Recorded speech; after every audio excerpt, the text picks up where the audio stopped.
Great. So we're starting a segment that talks about very broadly the pathway to Canada Target 1, and we're going to have a number of presenters in this session. So we have colleagues that are the co-chairs of the National Advisory Panel to the Pathway to Canada Target 1, Janet Sumner and Cliff Superno, who will be joining us shortly, and a colleague from who's co-chair of the Indigenous Circle of Experts. I did see him somewhere. Oh, there he is. Sorry. Eli Enns, and unfortunately Danica Littlechild, the other co-chair, who was planning on joining us, is unable to make it. She has a sick little boy at home.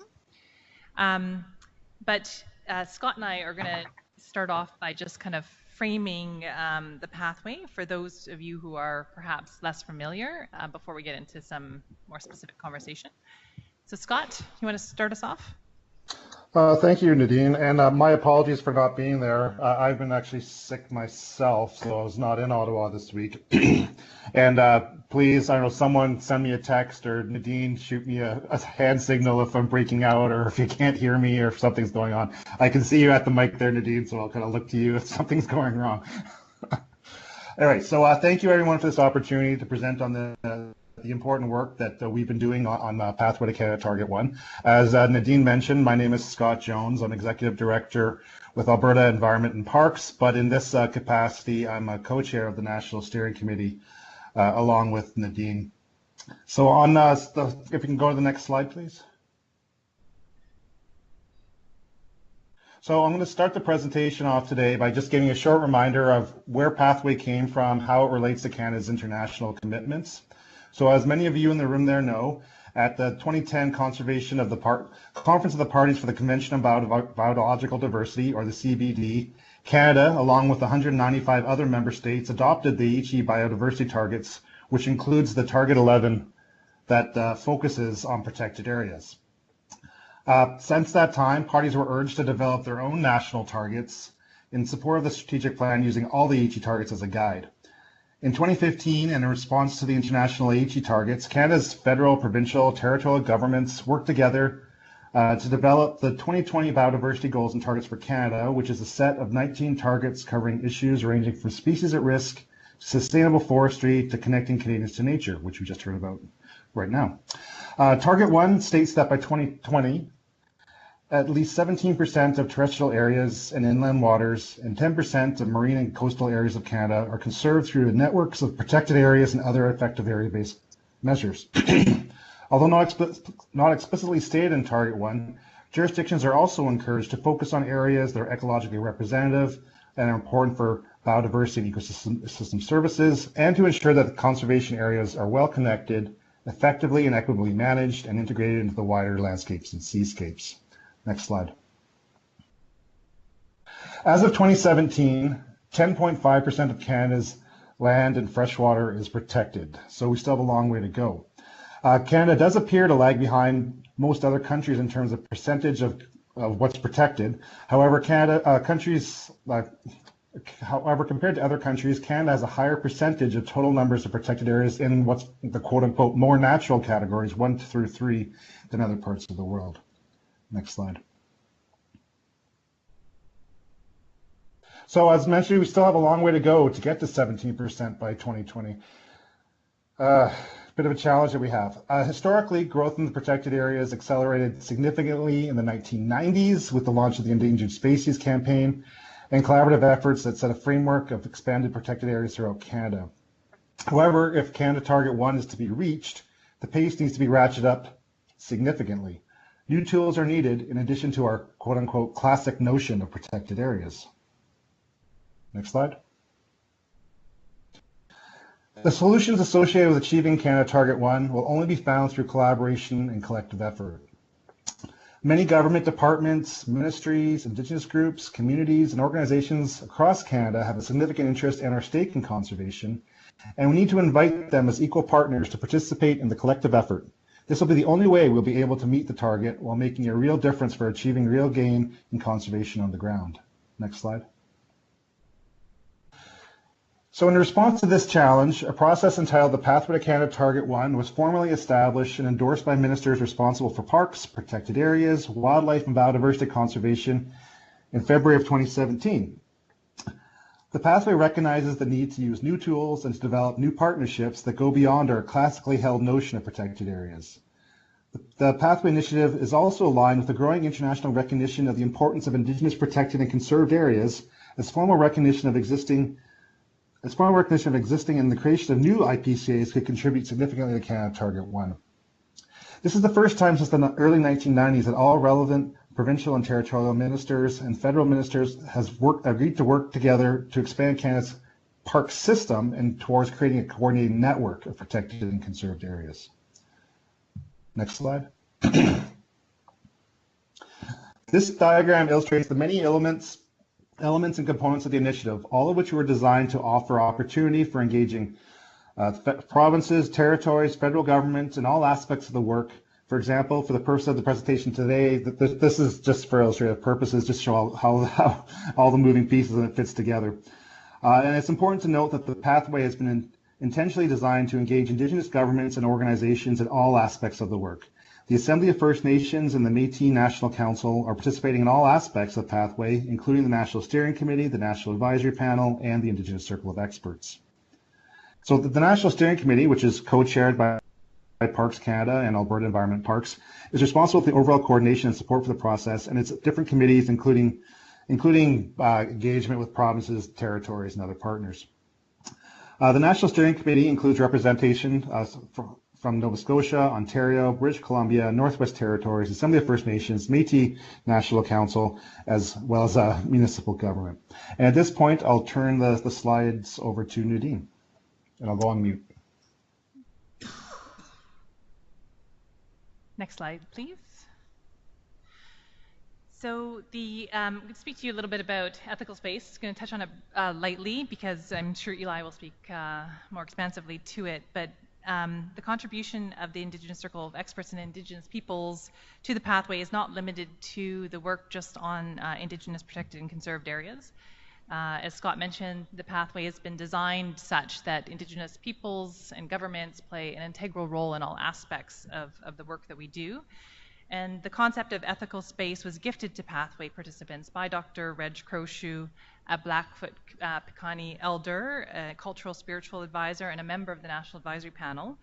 Ethical space has been adopted as a foundational concept for all elements of the pathway, including the ICE, the NAP, and the steering committee. Ethical space provides a common ground for dialogue and collaboration where Indigenous and non-Indigenous knowledge systems can interact in a respectful way. This reflects the fundamental principle of engagement between Indigenous peoples and settler societies, as Stephen likes to say, for more than 150 years. It also reflects commitments by governments to abide by the United Nations Declaration on the Rights of Indigenous Peoples, the calls to action by the Truth and Reconciliation Commission, along with legal duties that flow from Indigenous rights that are recognized in our Constitution, and other constructive agreements, treaties, etc. Next slide, please. I won't speak a lot to the composition of the National Advisory Panel, given that you'll have the opportunity to hear from the co-chairs. But just to say that this committee was appointed by Ministers McKenna and Ministers Phillip and comprises 14 members representing a diverse set of perspectives. Panel members were tasked with developing practical and innovative recommendations based on best available science and Indigenous knowledge in order to reach Target 1. And we'll hear more from them shortly. Next slide, please. We also have another key element of the pathway is the Indigenous Circle of Experts that is also producing a report to ministers on guidance on how a spectrum of Indigenous protected and conserved areas can contribute to Target 1 in the spirit and practice of reconciliation. So the ICE is 22 individuals, including representatives from provincial, territorial, and federal agencies as well. And we'll hear more about that shortly as well. Next slide, please. So following the completion of the NAP and ICE reports, which is impending but not yet publicly released, The pathway report will be delivered to ministers responsible for parks, protected areas, conservation, wildlife, and biodiversity, likely in March of this year, that will help chart the path for efforts between 2018 and 2020. So we don't have a specific date for the ministers' meeting yet, but likely towards the end of March. And that will set the stage for long-term and an expansion of IPCAs and protected area implementation and development of a connected and integrated network across Canada. Next slide, please. In a few minutes, you'll hear directly from some of our key partners who are bringing innovative ideas to the table. You will hear firsthand from them that the pathway is more than just a reaching of a numerical target. It's about taking a completely new approach to the way we think, plan, establish, and partner and implement conservation in Canada. It's about breaking new ground and developing a new approach that's reflective of the Canadian context. And we hope that will inspire others in the world to do so similarly. Next slide. So in closing, I can testify that the Pathway Initiative has been an extraordinary journey so far. I think all those who are actively involved can attest. This last year has felt more like 7. The previous participation in and celebration of Canada's 150th anniversary demonstrated that nature is a key part of our heritage as Canadians and part of our identity. And with over 27 million people who visit our own Parks Canada sites this last year, was a demonstrable fact of that. We also know and have seen that recent polling has shown very strong support for conservation, including 87% of Canadians who agree that Canada should expand protected areas to at least 17% coverage in order to meet our target under the CBD.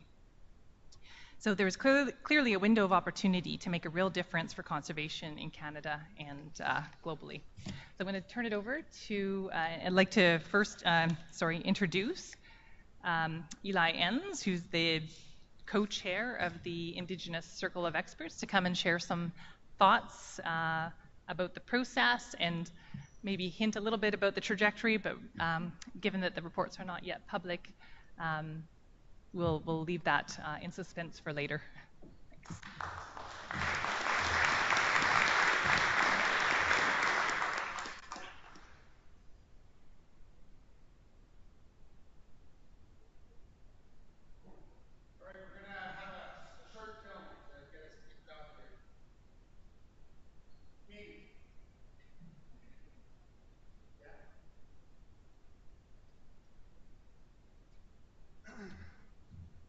Thank you, Nadine.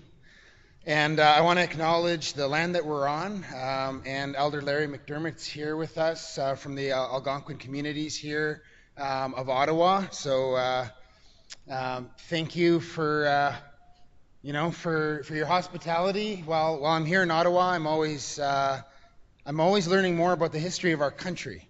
And I love something that Larry just said to me when we were opening up our conversation today all right, now let's press pause. So it is loading. That's good. Just sort of something to bear in mind throughout my presentation, and possibly it might be touched on later on throughout the day. What Larry said to me this morning, phrased it in a good way, that reconciliation is a process for learning about how this country was formed. I thank you, Don, for showing that map. I know it was a contentious one at times.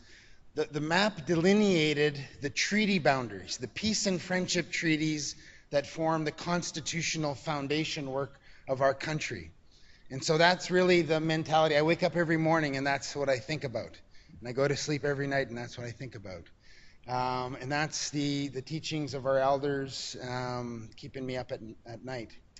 But anyways, this video here is a working draft of a summary film. It's going to be refined more. But I wanted to share it with you because it gives an overview of our whole process. and gives you some images from the places we went to, and you can hear directly from some of the elders. So it looks like it's fairly well loaded. What do you think? And it's going more, so let's give it a go. Thank you to the technical people who believe in YouTube. So yeah, that's kind of first kick at the can. It's going to continue to be refined in the next couple weeks. And it gives you an idea of some of the places where the ICE engagement led us.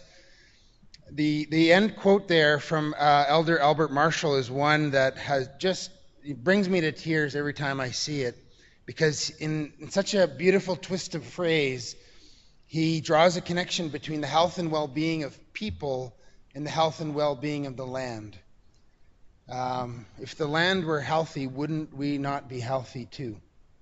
And all of the elders across Canada have taught us so much. So I want to acknowledge all of them and thank them. And I want to acknowledge that we have, and you'll be meeting them later on, but we have a couple other members of the Indigenous Circle of Experts here in the room as well. Chantal Otter Tetero and Stephen Nita, who I think is just getting a coffee or something. Stephen's been a great teacher for me as well. I started calling him Suna early on in the process, which means elder brother in his language, and has really taught me about the importance of remembering those peace and friendship treaties, and again, the significance of having it in places like the Parks for All document, and we've really broadcast that map of the peace and friendship treaties throughout our gatherings, is just that to acknowledge that the constitutional elements of our country indeed follow the natural contours of the land. And so for Canadian citizens who are also treaty people, regardless of to what degree Canadian citizens are aware of what their roles and responsibilities are in treaty, what the elders have taught us is that we're sitting as equals in that treaty relationship. We don't make treaties just with ourselves. We make treaties with others and create prosperous relationships. So Canadian citizens who are interested in the protection and promotion of biodiversity are in a unique position, in my view, to engage in that origin story, to engage in the peace and friendship treaties in a good way. And so that's one of the points that was highlighted throughout our various gatherings. Another important one that was reiterated by elders throughout our gatherings, and also for many, many years now that I've been doing this kind of work, is the focus on our responsibilities. I was taught early on in life that rights and responsibilities are two sides of the same coin. You can't claim to have ultimate authority without also accepting ultimate accountability. And when our elders talk about our responsibilities in light of the rights-based dialogue, it's very powerful. Rights are, Larry, this is another Larry quote, but and maybe he'll say it later, but rights are important, but in order to be able to exercise our rights, we need to take responsibility. If you've ever been at a table where people are fighting and arguing about rights, whose rights are more important, my rights or your rights? Whose rights were here first? We're seeing this dialogue happen with the recent Supreme Court Canada decisions on the Métis.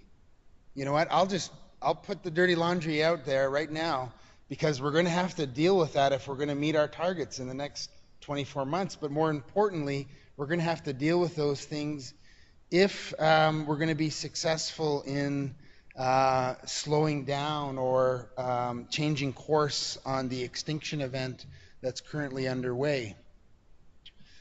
The elders have shared with us the great decline in biodiversity that they've witnessed in their own lifetimes, growing up on the land and seeing their traditional territories become more and more degraded every year.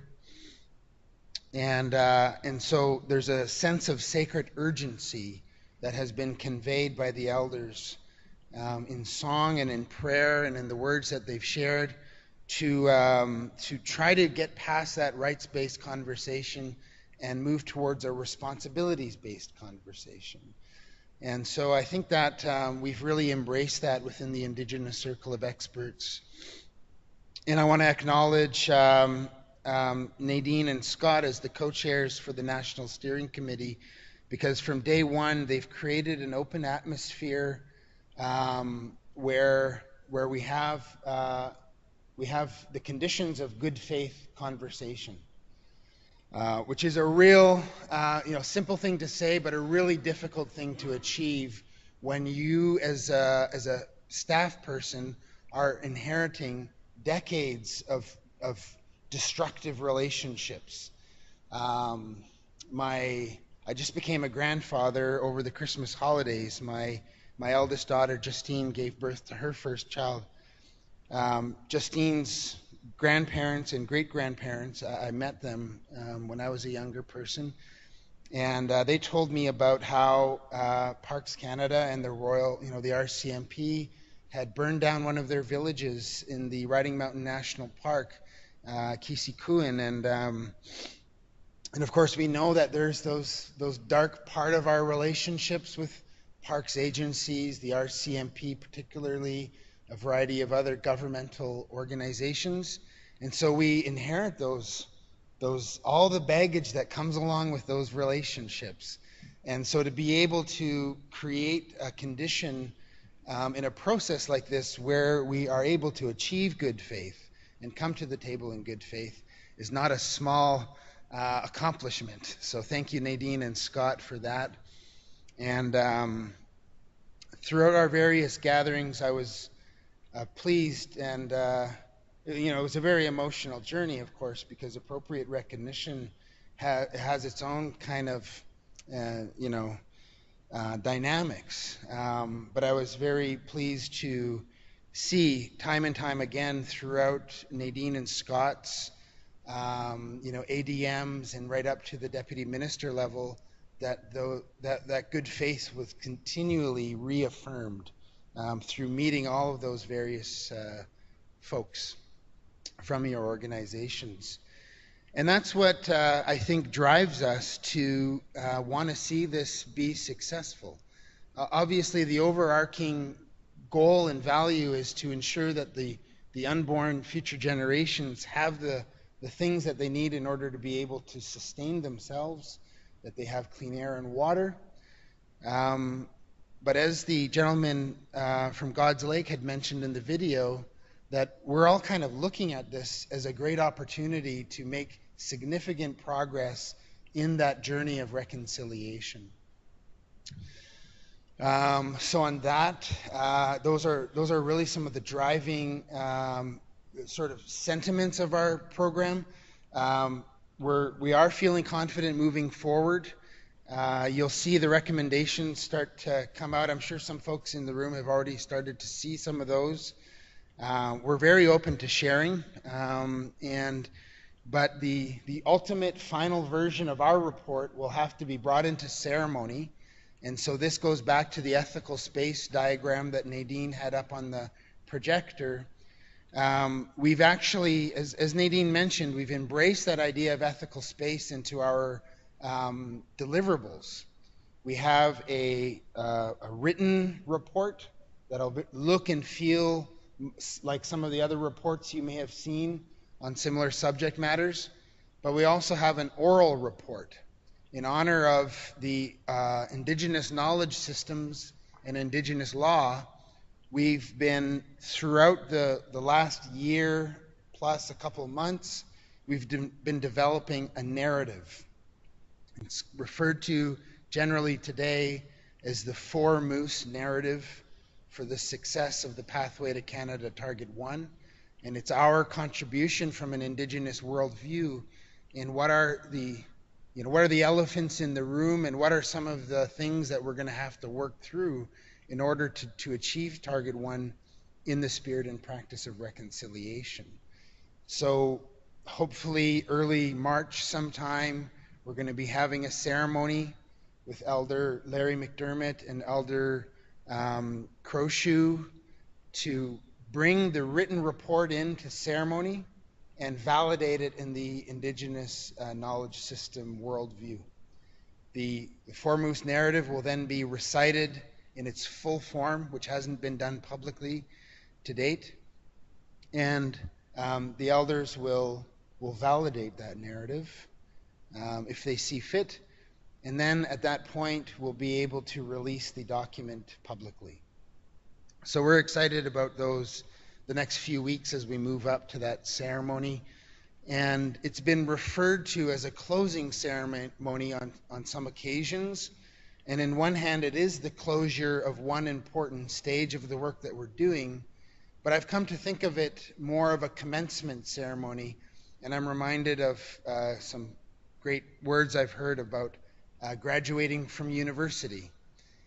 Some of our colleagues at the Indigenous Circle of Experts said that he said he felt like he's earned a master's degree in the 6 months that we spent together traveling across the country, and I agree with him. But in terms of commencement ceremonies, the interesting thing about them is yes, you're now graduated and you're moving into your life, but it also marks the closure of one period of your life as a student.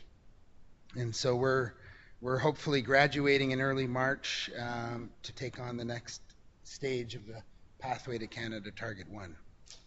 Thank you for your attention, and I'd be more than happy to answer any questions or take angry comments or gestures of good faith. Thank you, Nadine.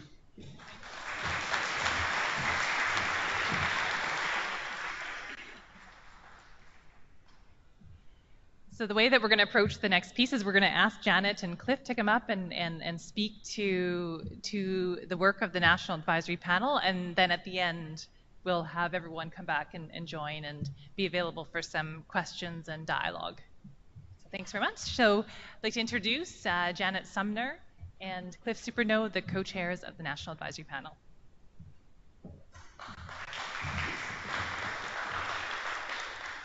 Thanks, Nadine. Appreciate the offer to speak here.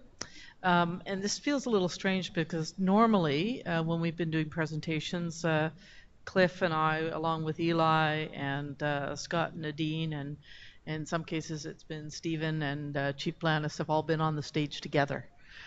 So this is a little different for us because we're doing it in separate sections. Anyway, good morning to you all. So, as you know, our mandate at the National Advisory Panel was to give advice to the governments of Canada on how to meet and go beyond the 17% target. And we took that mandate on board, and that's what we discussed for the last 8 months.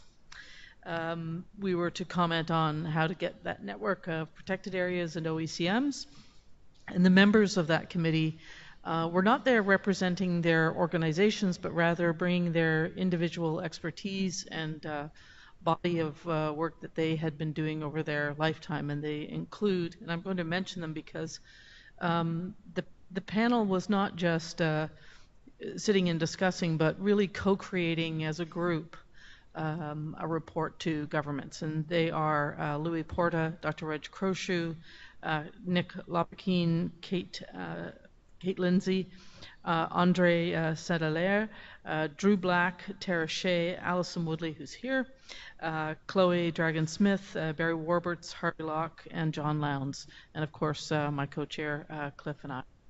And we worked together as a team to really come up with what we thought would be recommendations to try and answer the task.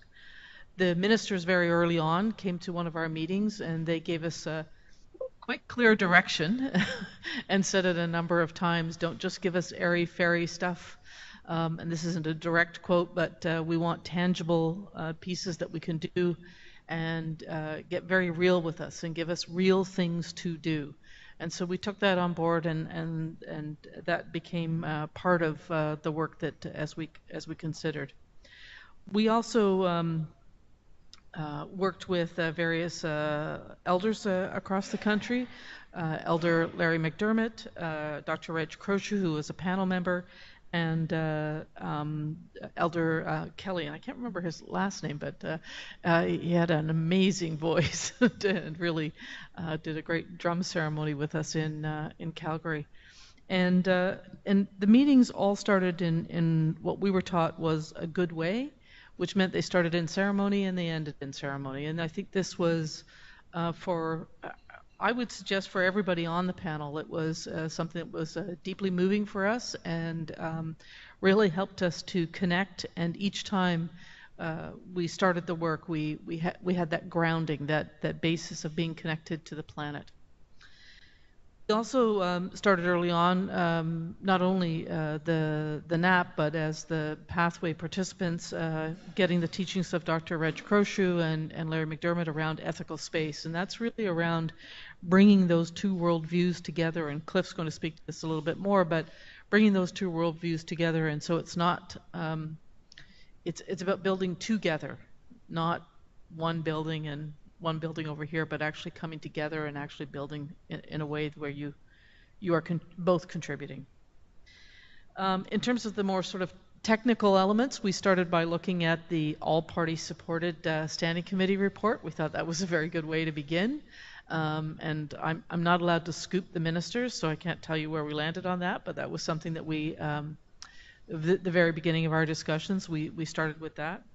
We fed in, obviously, all of our personal experience. We had people who had worked in situations around mining and forestry, agriculture, right across the gamut across Canada.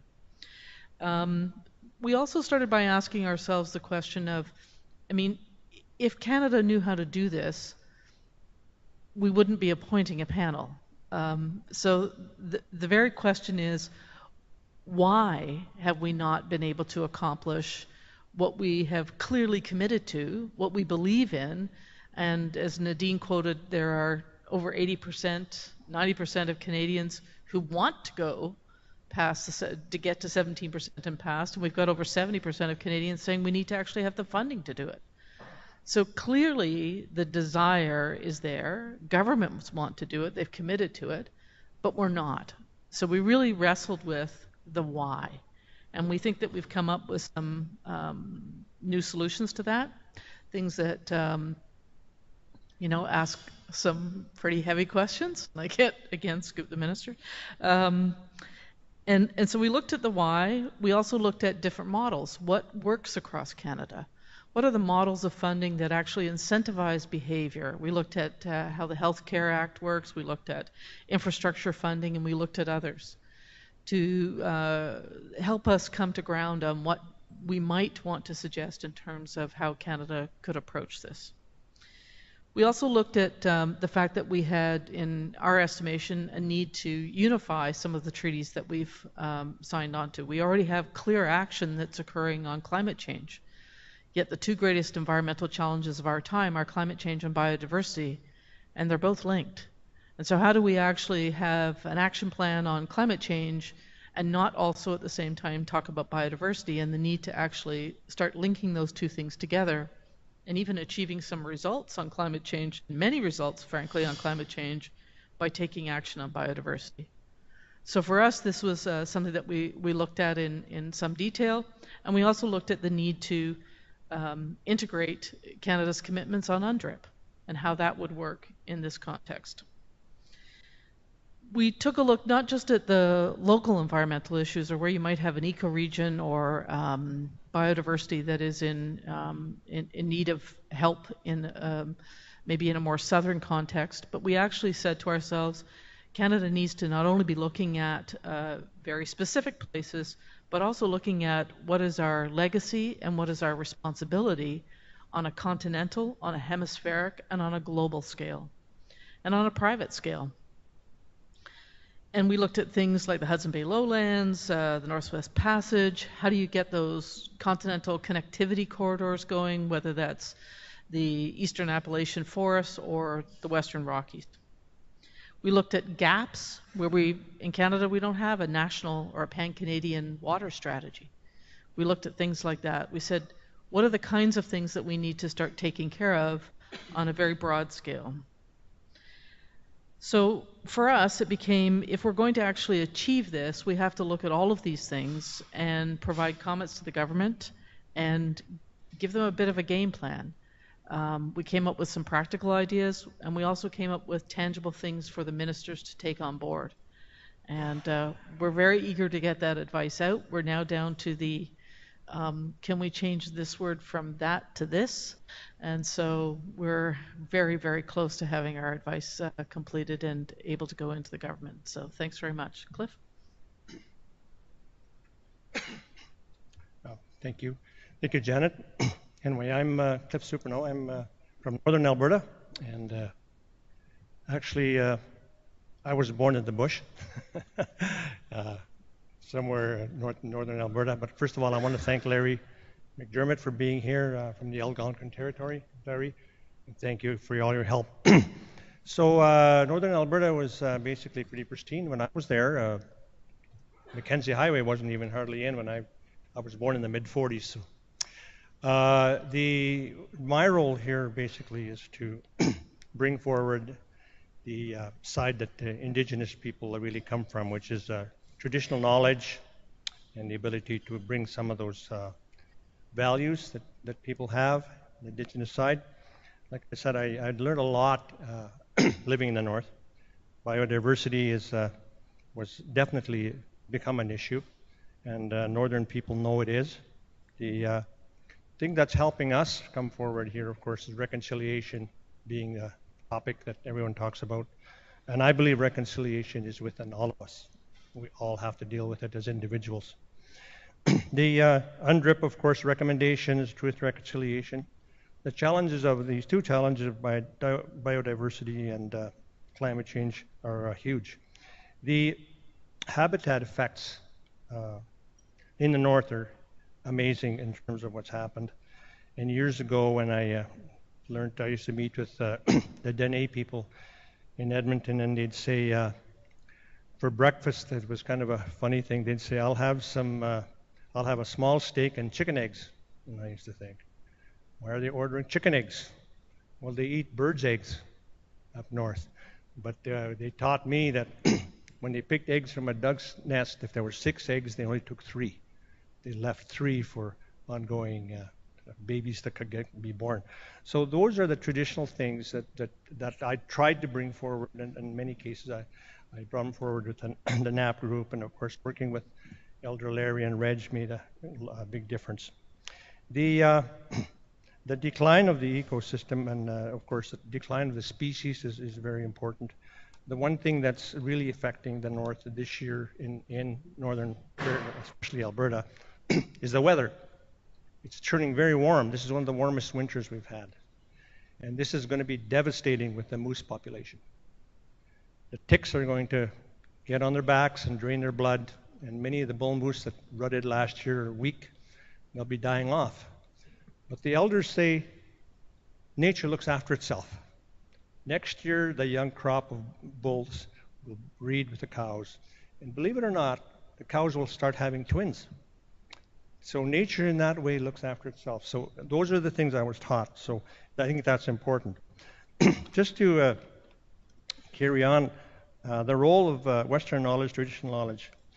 The knowledge we're trying to bring together as partners and their relationship is basically to deal with elders, ceremonies, songs, recognizing the importance of that. And certainly we've learned that from Elder Larry and Reg Crowshoe. So the new way of dealing with this thing is to develop conservation architecture, as we call it, to bring to one side the Aboriginal knowledge and Western knowledge to come into an area of common purpose, so that we work together with the environment and find ways to deal with and develop a better Canada. So again, those traditions are there, and just in conclusion, I want to say that as an Aboriginal person, and those Aboriginal people who work in the North and all over central part of Canada, the biggest challenge we have is our communities are still in a survival mode. How do you convince leaders to deal with climate change and all the initiatives that are coming forward? Their people are still struggling, trying to make a living. Housing is an issue, jobs are an issue, and definitely water issues are still there. So if you look at the statistics, many Métis and First Nations community even today struggle for potable drinking water. So when you talk about people and positive things, that there's going to be a pushback. Communities are going to say, hey, just a minute. Leaders are going to say, we can't go there yet. Our people are still struggling. I just want to end with that. And again, thank you, everybody, and enjoyed coming here. Thank you.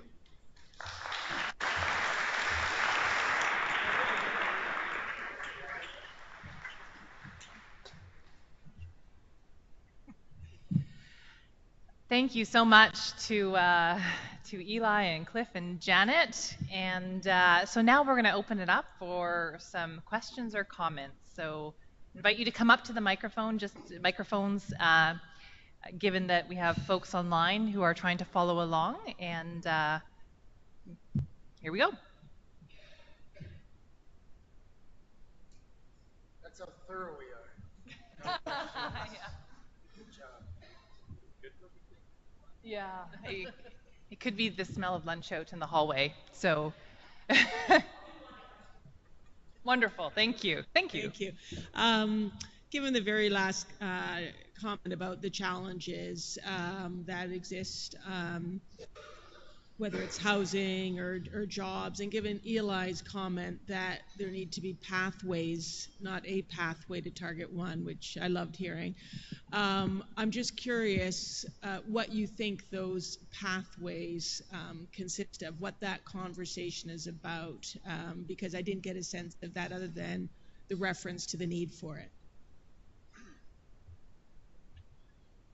Right. So, I mean, just in Moncton, it was stated by Daniel Watson, just as a, as kind of a matter of fact, that the province of Quebec had stated its interests of pursuing its own agenda for achieving biodiversity targets.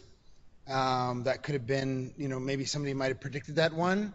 Also, the Inuit had, we had invited them to the Indigenous Circle of Experts, and they declined to join the committee itself.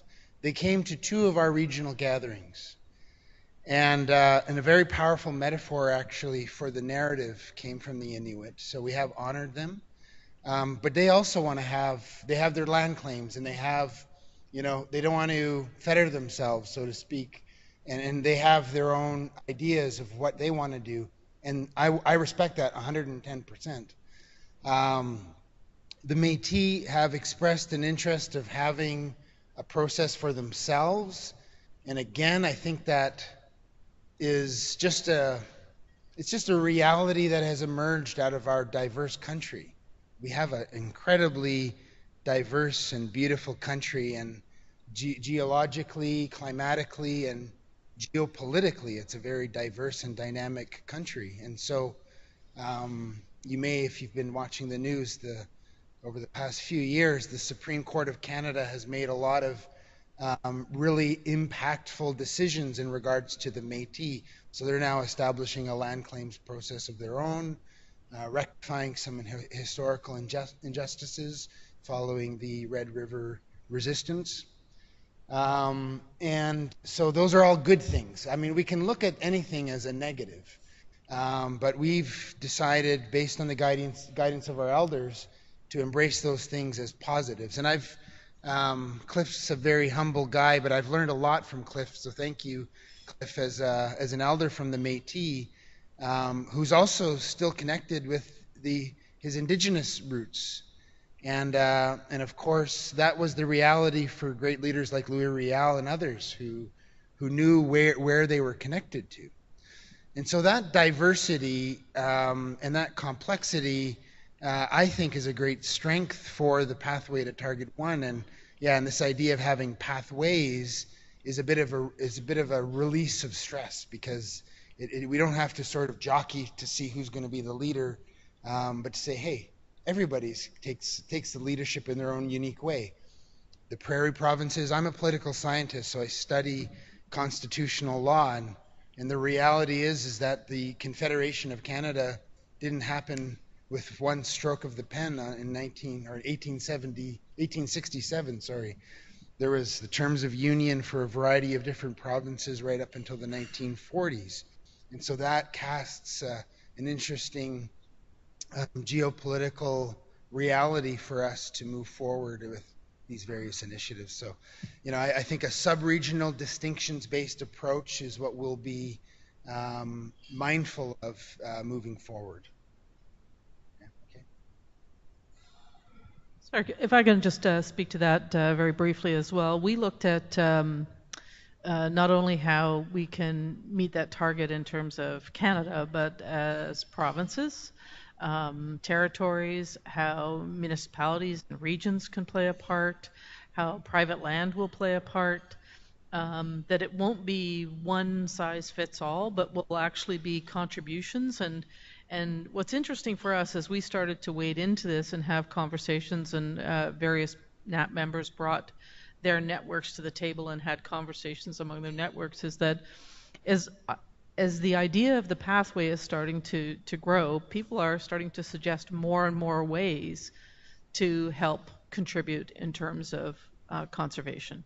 And so I highly suspect that we will see new innovations all the way along the spectrum, and that we've tried to the best of our ability to look at how could we create a structure that would not only help drive from a national and a pan-Canadian sense, but also allow innovation to come up and to seek those areas like new Indigenous protected areas where we know that folks are putting those forward and want to see new models and what that might look like. And as Eli suggested, there are different geopolitical realities across Canada, so it's going to look different in different regions.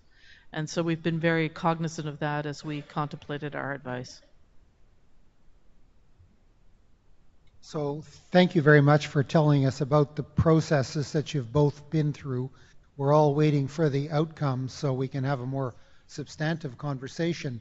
But I had a question on outcomes. We have ICE and the NAP delivering high-level advice to the government. How does that come together? And have you had a chance as two major advice bodies to share the advice that you want to give and to see how it might be synergistic or not? Well, number one, you've got the National Steering Committee, who is producing a report. Both the National Advisory Panel recommendations and report and the Indigenous Circle of Experts recommendations and report will go directly to ministers, unedited by the National Steering Committee. However, the National Steering Committee will also receive our reports and is already, synthesizing, and maybe that's one that Nadine can better speak to. But before I hand the mic to her, just a note. I don't know if I think we all referred to it, but the National Advisory Panel, the National Steering Committee, and the Indigenous Circle of Experts came together in early June on Victoria Island with Elder Larry McDermott and Dr. Reg Crowshoe conducting a pipe ceremony for all of us. And there were words that were spoken by everyone who was there, and it was a very powerful moment I believe, a very powerful moment in the history of Canada, but certainly for the pathway. And so that's one way that we've come together. There was a lot of cross-pollination at that point, and we've continued to have an open door policy where wherever, like we shared our report with the National Advisory Panel early on before it was more refined and such. So we've had that open relationship. Do you want to add anything on NSC? Yeah, sure. As Eli suggested, we opened together. We fully expect to be commencing together. So our commencement ceremony will be joint. The NAP has had members of the NAP, which Dr. Reg Croshu has been providing advice and teachings to both NAP and ICE. And Cliff and I also attended one of the gatherings, and we've shared reports. So we have different mandates, though, and so we've looked at different aspects where we're advising FPT, federal, provincial, territorial governments, on how to reach the 17%. That's a different mandate than the ICE. And so in my estimation, I think that there's many complementary pieces in the two reports, and yeah, I think it's a good thing. It shows diversity, and it gives people lots to think about. So I would just add that we as try sets of co-chairs, if you will. I mean, it's a very big process, as you've seen in some of the previous slides. Also met regularly throughout kind of the active phase of the process, just to make sure that we were communicating and to the degree possible coordinating our efforts. So through yeah, so the chairs conferences every couple weeks. So it's been a very big, very very active process for all of us, and just to acknowledge, you know, we're hitting a really important milestone, but this is not the end of the journey, as Eli indicates. This is just a key milestone in the path to where we need to get to. Mike?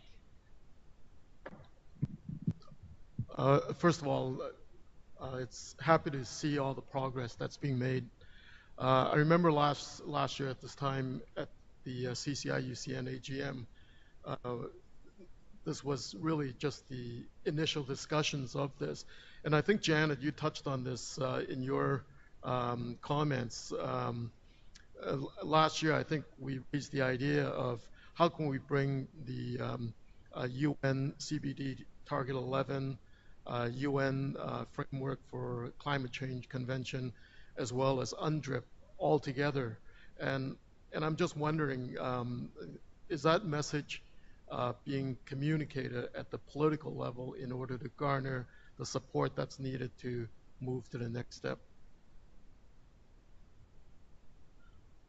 Well, again, given that I've been told I can't scoop ministers, I can't tell you what's in the report, but our reports are going directly to the ministers. I've indicated in my remarks that that's something that we definitely looked at. The Paris Agreement actually speaks to how the natural or the nature solution can help achieve some of the climate pieces. So these were all elements that we looked at. And we know we are not going to meet our target without Indigenous protected areas. So if you take all of that, I would think that the conclusion's fairly obvious.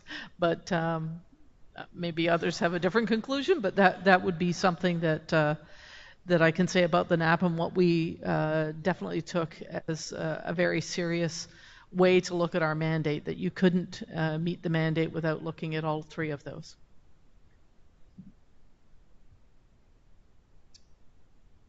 Thank you very much for your remarkable initiative in moving this agenda forward. I think it's something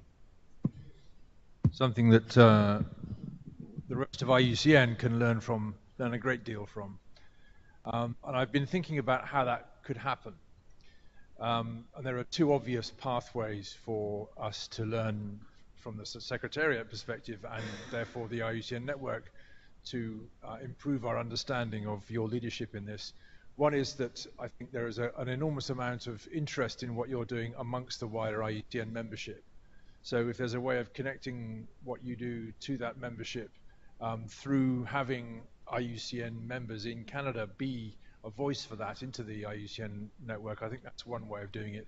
The second way is that there are a range of different events coming up that might provide you with a platform to describe the process you're working through. I just got a message just now about the Commission on Environmental, Economic and Social Policies meeting in Halifax in May, where the specific goal of that discussion, the title of the meeting is the Communities, Conservation and Livelihoods meeting, And it might be that that's an occasion where you could meet with other people from CISP and make sure that they understand the progress that you've made in your work.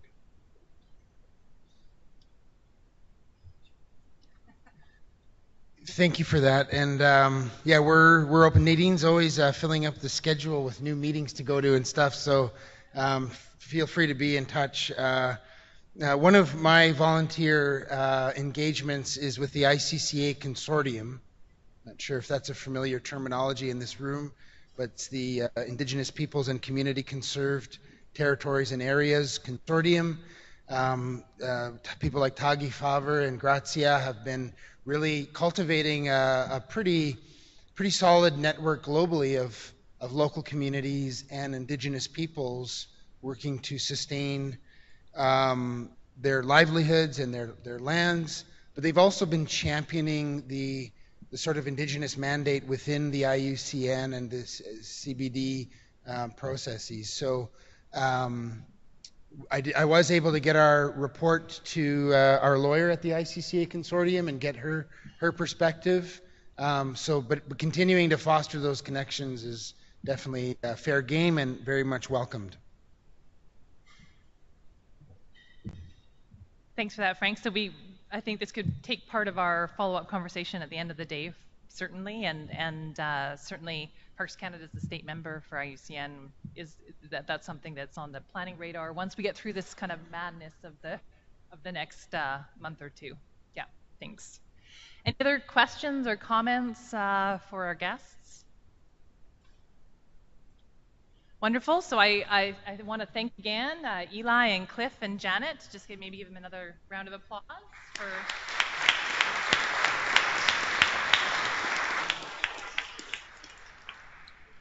And I think that sets the stage for this afternoon's conversations. So it's the broad brushstroke kind of framework picture that we've just received, despite the specificity of recommendations that will be forthcoming. So we'll keep you on the edge of your seats. And so I ask everyone to enjoy a beautiful lunch provided by the CCIUCN. We'll reconvene at 1:30 Eastern Standard Time to hear some more specific examples of different conservation initiatives rather that are happening as we speak. So